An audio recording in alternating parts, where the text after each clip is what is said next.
Dr. Jordan Peterson is one of the world's most respected public intellectuals, with his opinion on a range of issues highly sought after. The war that's currently raging in Israel has been the subject of heated debate across the globe since its inception on October 7th. Jordan Peterson sat down with Sky News All-Stars Piers and Andrew Bolt to discuss his thoughts on the ongoing conflict.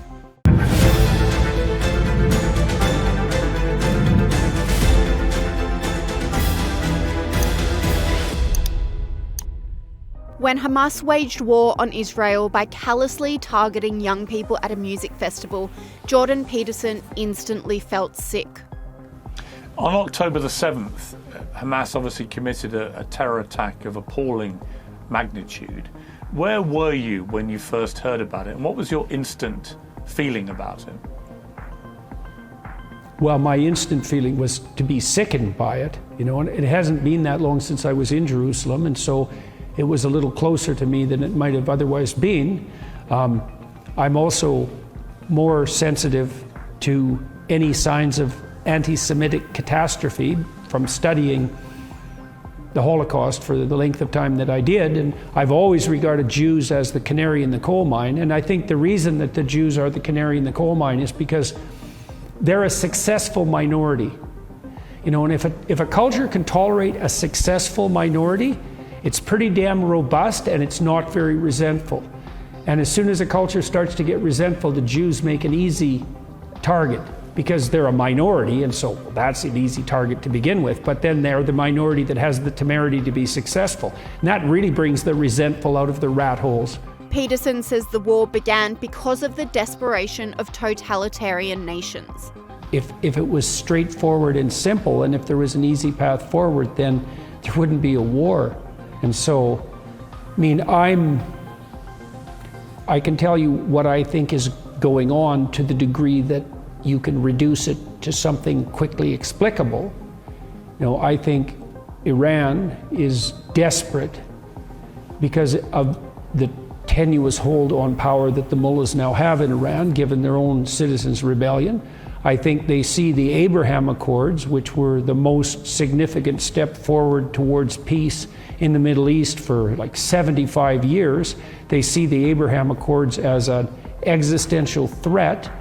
This is a last-ditch attempt by the Iranian mullahs to use the Islam against Jews story to prop up their own dismal reign. And so they rattled the chain of their Hamas puppets and said, provoke, and they did. And their hope is that the Israeli response will be so overwhelming that the Arab world turns against them, and maybe even the people who might be inclined to be swayed by a victim narrative in the West, and that the Abraham Accords will fall apart, and that'll be the end of that. And that could happen. And he also adds that the conflict is the last-ditch attempt at control by dictators. You could also view the current conflict that's emerging in the Middle East as the last gasp of the totalitarian dictators, even in the Islamic world, because my sense is that, and I believe this to be the case, that Iran fueling Hamas did that out of desperation because they know that peace is about to break through with the Abraham Accords. And it isn't obvious to me that the countries that signed the Abraham Accords, making peace with Israel, are going to retreat from that, even in the face of these large-scale public demonstrations. I don't think Iran is going to be successful in its attempts to manipulate the Arab world back into permanent enmity with the Jews in Israel and with the Western world. Now, who knows, right? Because it's a dynamic and fluid situation, but I don't think there's any reason for despair. This could well be the last gasp of the brutal dictators. I'm not overwhelmingly naively optimistic about that, but the Abraham Accords were a major step forward, and they're not dead yet. And so I'm hoping that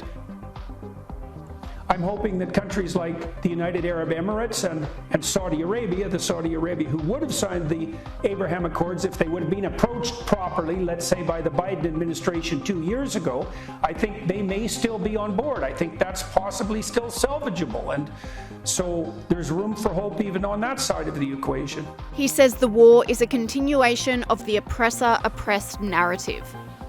Well, what we're seeing play out to some degree is the continued manifestation of the oppressor-oppressed narrative that's so characteristic of the totalitarian left. And in its latest guise, it's the Palestinians are playing the role of the unjustly oppressed. And once you accept that story, well, it's easy to get your back up about it, and there are reasons for that. But he sees reason for hope, as oppressive institutions in the West have taken a reputational hit in recent times. At the same time, a lot of the pretensions of the authoritarian left have been stripped away in the last month. Now, institutions like Harvard have taken what might be permanent stains on their reputation as a consequence of being a little bit too ideological in their approach. Dr. Peterson says a major issue which has emerged in the war is the volume of confronting imagery proliferated on social media. And in particular, the last 3 weeks, if you're a young person with an impressionable mind and you're getting bombarded with some of the worst imagery imaginable, babies dead, limbless and so on.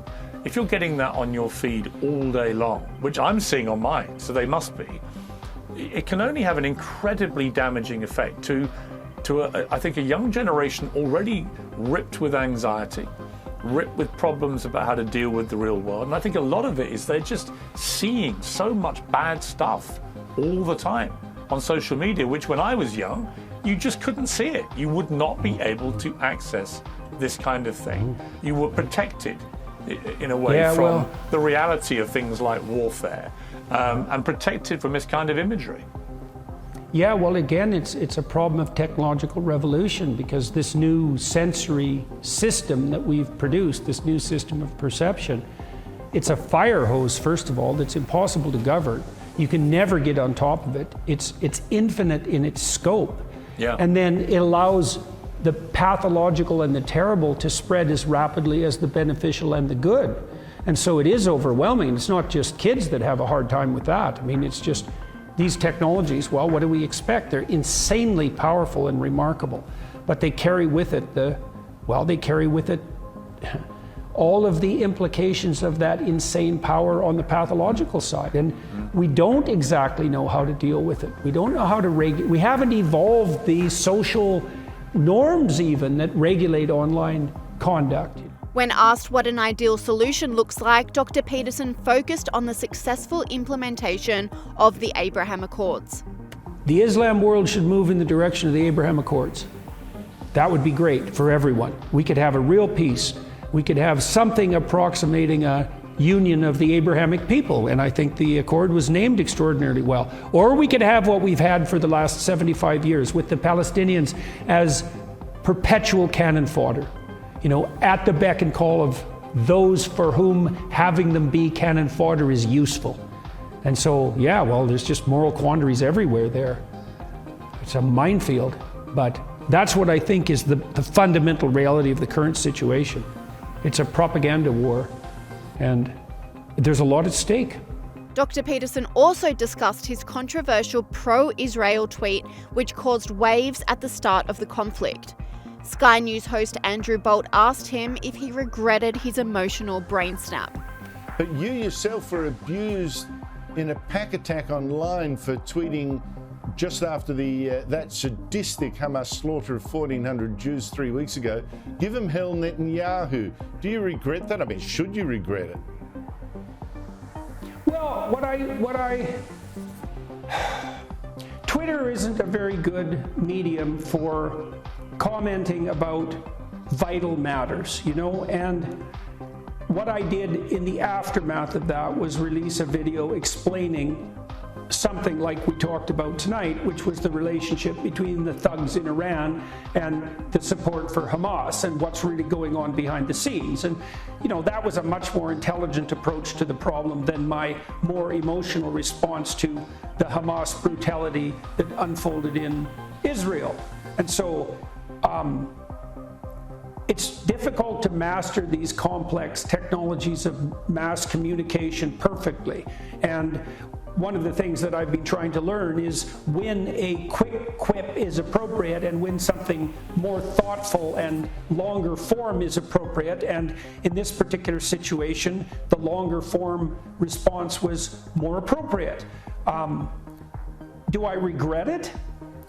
Well, it's hard not to react with a certain degree of emotion when you see that kind of brutality reemerge, and I knew what was going on behind the scenes.